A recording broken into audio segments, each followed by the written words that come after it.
तो पहले तो हम आप लोगों को धन्यवाद देते हैं कि आप लोग आए, कार्यक्रम में शामिल हुए और जानने का प्रयास किए। आज सरदार वल्लभ भाई पटेल जी के 150वीं जयंती के उपलक्ष्य में हम लोग यहाँ पर वन विभाग के फील्ड से और रामा साहू स्कूल तक यूनिटी मार्च निकालने का काम किए, जिसमें काफ़ी संख्या में हमारे लोग, सांसद विष्णुदयाल राम जी और अनेकों गणमान्य आदमी उपस्थित हुए। हम लोग एक तरह से प्रधानमंत्री जी के आह्वान पर संदेश देना चाहते हैं कि हमारे देश के लौह पुरुष सरदार वल्लभ भाई पटेल, जिनका पूरे देश में चर्चा है, नाम है, और कुछ राजनीतिक दल के द्वारा इनका नाम को गौण करने का प्रयास किया गया था। अब धीरे धीरे जब प्रधानमंत्री महोदय केंद्रीय स्तर पर अपना पदभार संभाले हैं, तब से गुजरात में एक बहुत बड़ा पूरे देश से लौह संग्रह करके और उनका दुनिया के सबसे बड़ा प्रतिमा बनवाने का काम किए। और सारे राज्य में कार्यक्रम इसी तरह से हो रहा है और वहाँ गुजरात में भी इसी तरह से उनके जहाँ लौह पुरुष का प्रतिमा लगाया गया है, वहाँ पर भी कार्यक्रम हो रहा है।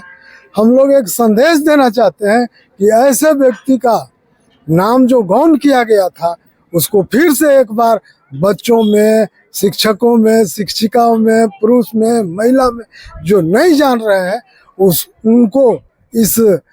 पैदल यात्रा के माध्यम से, भाषण के माध्यम से, कार्यक्रम के माध्यम से उनका नाम को बताने का काम किया जा रहा है कि हमारे देश के ऐसे लोग पुरुष थे जिनका जो है सो कि नाम गौण किया गया था। अब धीरे धीरे उनका नाम पूरे देश में एक प्रचंड ध्वनि के साथ चर्चा में लाया जा रहा है, उनको सम्मान दिया जा रहा है, उनको प्रतिष्ठा दिया जा रहा है। मकसद वही है कि उनका नाम को सर्वोपरि स्थान दिलाना है, जो हमारे देश के लिए अनेकों तरह के आज़ादी से लेकर के संविधान बनाने तक के,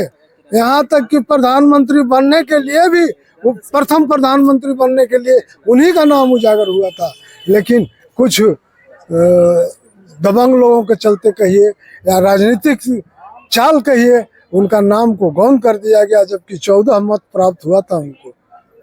लेकिन उनको प्रधानमंत्री नहीं बना करके और दूसरे को प्रधानमंत्री बनाया गया, वहीं से उनका नाम को समाप्त किया गया। लेकिन अब हम लोग अपने पार्टी के माध्यम से, अपने देश के माध्यम से उनका नाम को उजागर करने के लिए ये सब कार्यक्रम शुरुआत किए कि हमारे देश में ऐसे महापुरुष थे जो कि हमारे लिए बहुत तरह के कार्य करके गए, लेकिन उनका हम गुणगान नहीं कर पाए, उनका कहीं हम लोग चर्चा नहीं कर पाए, स्कूल में कहीं उनका कोई चैप्टर नहीं बन पाया। इसलिए अब उनका नाम जो है सो कि उजागर किया जा रहा है।